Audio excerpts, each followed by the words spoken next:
ఈ మధ్య ఎన్ఐఏ వచ్చి జిల్లాలో కొన్ని అరెస్టులు చేయడం జరిగింది. బోధన్ ప్రాంతంలో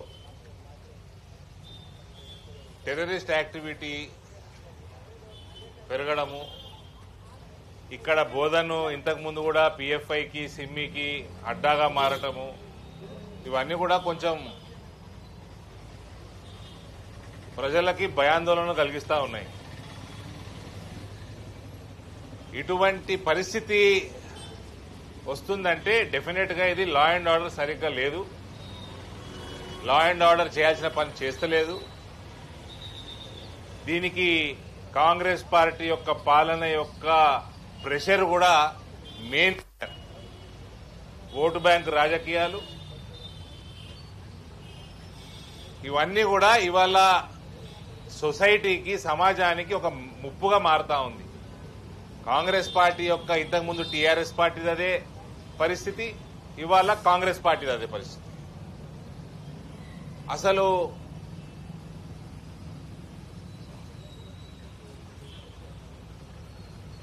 హిందువులు అనేసరికి చులకన, హిందూ పండుగలంటే చులకన, రెస్ట్రిక్షన్స్.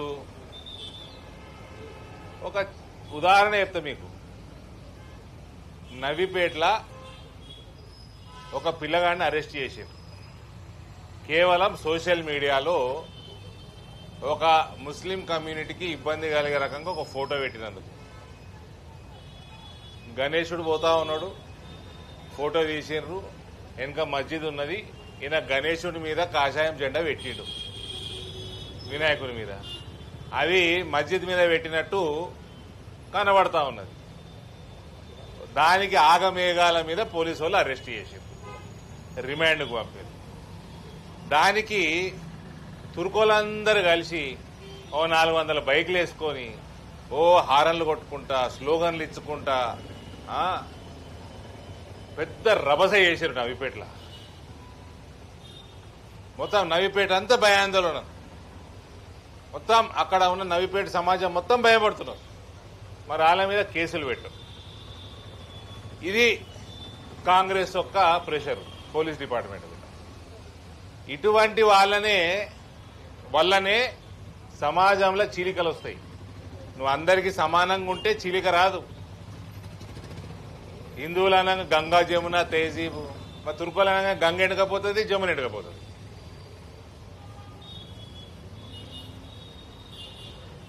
ఇక తుర్కోళ్ళు చెప్తేనే వినాలి. ఇక మేము ఆ పిల్లగాడు రాజస్థాన్ పిల్లగాడు, రాజస్థాన్కి పోవాలన్నట. మళ్ళీ బంగ్లాదేశ్ వాళ్ళని పంపించేద్దామా? మరి కాంగ్రెస్ వాళ్ళు చెప్పాలి, బంగ్లాదేశ్ వాళ్ళని మయన్మార్ వాళ్ళని టర్కీకి వెళ్ళి వచ్చి ఇక్కడ తరతరాలుగా ఉంటున్నారు కదా, వాళ్ళందరూ టర్కీకి పంపిద్దామా? టర్కీకి వెళ్ళి వచ్చిన వాళ్ళే కదా వీళ్ళంతా, పంపించేద్దామా? మరి బంగ్లాదేశ్ మయన్మార్ వీళ్ళందరూ ఏం చేద్దాం? మరి కాంగ్రెస్ పార్టీ చెప్పాలి. మరి నేను సిపి గారికి అదే చాలా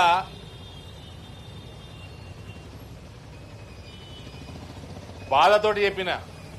ఇటువంటి హ్యాండ్లింగ్ వల్లనే హిందువుల మీద ఇమీడియట్ యాక్షన్, ముస్లింల మీద యాక్షన్ తీసుకోకపోవడం, దీనివల్ల సమాజంలో చీలికలు వస్తాయి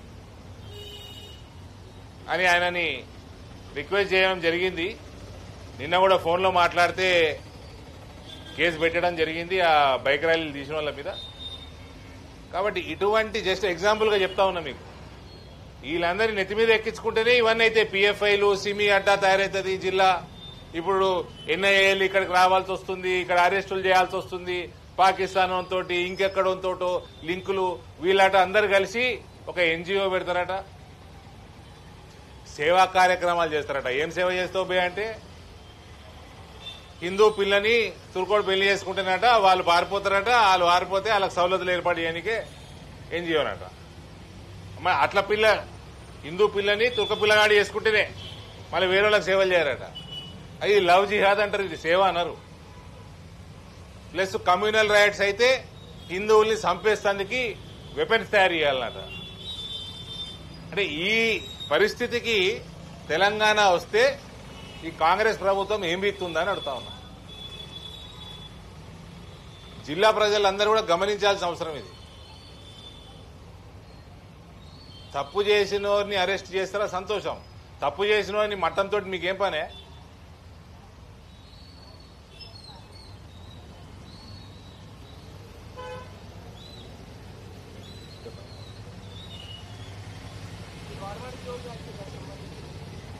అదే చెప్తున్నా, టర్కీకి వెళ్ళి వచ్చిన వాళ్ళు వెళ్ళకూడదామా? తరతరాల నుంచి ఉన్నారు. మయన్మార్, బంగ్లాదేశ్ వెళ్ళకూడదామా?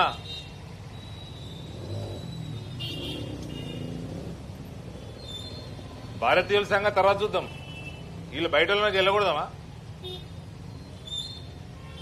మరి దానికి జవాబు చెప్పరు. ఈ కాంగ్రెస్ వాడి సంగతి తెలియంది ఏముందా?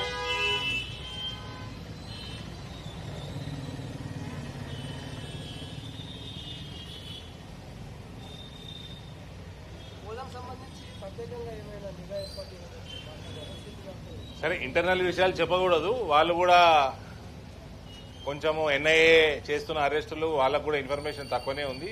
ఈ అరెస్టులు అయినాక కూడా వాళ్ళకి తెలిసింది. డెఫినెట్ గా చేయాల్సిన ప్రికాషన్స్ తీసుకుంటారని అనుకుంటున్నాము. ప్లస్ మా సైడ్ నుంచి కూడా ప్రెషర్ పెడతా ఉన్నాం.